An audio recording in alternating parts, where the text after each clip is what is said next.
Hi everyone. इस video में हम क्लास 12 का चैप्टर फर्स्ट के फॉर्मूले पढ़ेंगे, जो कि क्लास 12 का chapter first electric charges and field है।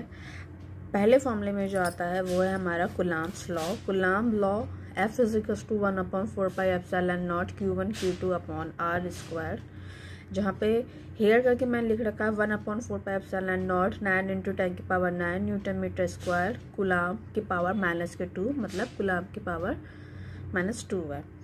वेक्टर फॉर्म में अगर हम बात करें तो F = 1/4πε0 Q1 Q2 upon R square, फिर R कैप को हम यूनिट वेक्टर कहते हैं। यहाँ पे यूनिट वेक्टर की वैल्यू है equal to R vector upon R, जिसके ऊपर वेक्टर का निशान नहीं लिखा है, उसका मतलब है कि R का मैग्नीट्यूड।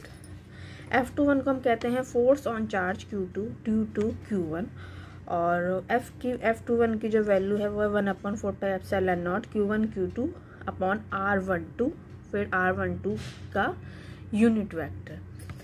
यदि हम F12 की बात करें, F12 होता है force on charge Q1 due to Q2, और इसकी जो वैल्यू होती है वो होती है 1/4πε0 Q1 Q2 अपॉन R21, और R21 का यूनिट वेक्टर। यदि हम R21 की यूनिट वेक्टर की बात करें तो ये है in direction from Q2 to Q1। Superposition principle, जो कि 12th क्लास के पेज से बहुत इंपॉर्टेंट होता है, वो होता है force on charge Q1 due to Q2 से Qn, Q2 Qn is given by, तो F1 की जो वैल्यू होगी 1/4πε0 Q1 सिग्मा i की वैल्यू 2 से लेकर n तक, और Qi R1 - Ri का मॉडुलस अपॉन R1 - Ri का क्यूब। इलेक्ट्रिक फील्ड की बात करें, E = F/Q0 होता है। Q0 यहाँ पे टेस्ट चार्ज होता है, और F की वैल्यू मैंने यहाँ पे लिख रखी है, जो कि मैंने पहले दिखाई थी, होती है 1/4πε0 Q/R स्क्वायर। दो Q होते हैं, Q0, तो ऊपर वाले Q0 से नीचे वाला Q0 कट गया तो Q/R स्क्वायर हुआ, और यहाँ पे Q की जो वैल्यू है वो है हमारी सोर्स चार्ज। और यदि मैं यूनिट की बात करूँ इलेक्ट्रिक फील्ड की, वो होती है न्यूटन पर कुलाम। नेक्स्ट जो होता है मेरा वो है प्रिंसिपल ऑफ सुपरपोजिशन, जिसकी अगर मैं E की फॉर्मूले में बात करूँ, अभी मैंने F की बात करी, अभी मैं E की बात करूँ तो E = 1/4πε0 सिग्मा i की वैल्यू 1 से लेकर n तक, और Qi अपॉन R - Ri का मॉडुलस क्यूब, और फिर R - Ri का modulus. Continuous charge distribution, which is again most important to class purpose. Volume charge distribution क्या होता है, वो होता है E = 1/4πε0 integral rho dV upon R square और R unit vector. Surface charge distribution की बात करूँ तो E = 1/4πε0 integration sigma ds upon R square और R का इंटीग्रेशन और R का unit vector. What is the line charge distribution? E = 1/4πε0 integration lambda dl upon R का स्क्वायर और R का यूनिट वेक्टर। नेक्स्ट जो है वो है मेरा electric field at an equatorial point of a dipole. दो पॉइंट होते हैं आपके, इक्वाटोरियल होता है, एक्सियल होता है, दोनों ही मोस्ट इंपॉर्टेंट होते हैं। तो इक्वाटोरियल की अगर मैं बात करूँ तो E = 1/4πε0 P upon R square plus A square की power 3/2। P is the dipole, जो कि डायपोल को रिप्रेजेंट करता है। यदि हम कहते हैं कि R की वैल्यू बड़ी होती है A से, तो E = P अपॉन 4πε0 R की पावर स्क्वायर की मल्टीप्लाई 3/2 से 2 से 2 कट गया, तो E = P upon 4πε0 R cube इसकी वैल्यू आएगी। यदि मैं इलेक्ट्रिक फील्ड की बात करूँ at an axial point of a dipole, तो E = क्या निकला यहाँ पे हमारा 2PR upon 4πε0 R square minus A square की वैल्यू स्क्वायर।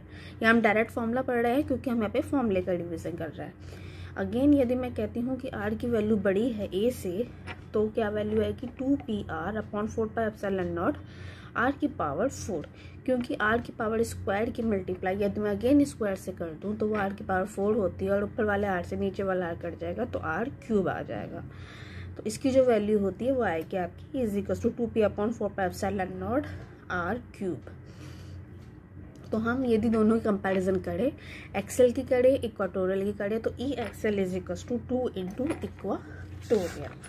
एंड नेक्स्ट जो आता है वो आता है टॉर्क। टॉर्क को हम कहते हैं टॉ से रिप्रेजेंट करते हैं, और टॉ = P × E आता है। या ऐसे कहिए PE sin theta. Electric field के कुछ लाइन डायग्राम है कि वो जिसमें पहला डायग्राम बताता है पॉजिटिव से निकल के वो नेगेटिव में एंटर करती हैं। नेक्स्ट डायग्राम बताता है कि वो पॉजिटिव से मूव अवे जाती हैं। फिर इलेक्ट्रिक फ्लक्स का फॉर्मूला आता है जो कि हर एक को याद होना चाहिए, E/ds cos थीटा होता है। और यदि मैं गॉस थ्योरम की बात करूं तो E.ds का इंटीग्रेशन, और जो मैंने यहाँ पे सर्किल बना रखा है वो क्लोज सरफेस के लिए होता है, इक्वल टू Q/ε0। नेक्स्ट होता है electric field due to uniformly charge infinite plane sheet, which is again most important. Infinite plane sheet के लिए पूछा जाता है, तो उसकी जो वैल्यू आती है σ/2ε0। और नेक्स्ट आता है electric field due to uniformly charge thin spherical shell. Again direct formula पढ़ेंगे क्योंकि हम फॉर्मूले का डिवीजन कर रहे हैं। आउटसाइड के लिए E की वैल्यू क्या होती है, σ/ε0 r²/r²। तो यहाँ पे जो कैपिटल R है ये वो रेडियस है ऑफ स्फेरिकल सेल की, और जितनी दूरी पर हमें इलेक्ट्रिक फील्ड की वैल्यू निकालनी है फॉर आउटसाइड के लिए वो स्मॉल r है। नेक्स्ट आता है कि for at the surface of sphere, कि सरफेस ऑफ द स्फेयर के लिए क्या है, तो E=σ/ε0।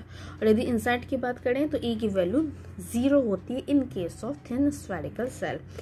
तीनों का से रिलेटेड एक डायग्राम बना रखा है मैंने, यहाँ पे आपको सर्किल में दिखा रखा है E स्मॉल r के बीच। नेक्स्ट जो होता है electric field due to uniformly charge non conducting solid sphere के लिए। अब इसमें जो कंडीशन है वो है नॉन कंडक्टिंग सॉलिड स्फेयर के लिए। यदि मैं आउटसाइड की बात करूं तो E=σ/3ε0r²। Again r is the radius of the solid sphere. Next आता है फॉर इनसाइड के लिए E=σr/ε0। नेक्स्ट आता है for at the surface of sphere के लिए E=σr/ε0। Capital R again radius of the sphere, और स्मॉल r की जितनी दूरी पर हमें उसकी आउटसाइड और इनसाइड की वैल्यू चाहिए। अगेन तीनों से रिलेटेड एक डायग्राम है जो कि कैपिटल E और स्मॉल r के बीच है, जो कि आपको डायग्राम में शो हो रहा है। नेक्स्ट जो है वो electric field due to infinitely long straight wire, जिसमें E की वैल्यू क्या होती है λ/2πε0r। Electric field of two oppositely charge parallel plate, which is again most important, positive और नेगेटिव। और first region, second region, third region वो आपको diagram में शो हो रही है। फर्स्ट और थर्ड रीजन के लिए इलेक्ट्रिक फील्ड की वैल्यू 0 ही होगी क्योंकि वहाँ पे कोई चार्ज नहीं है।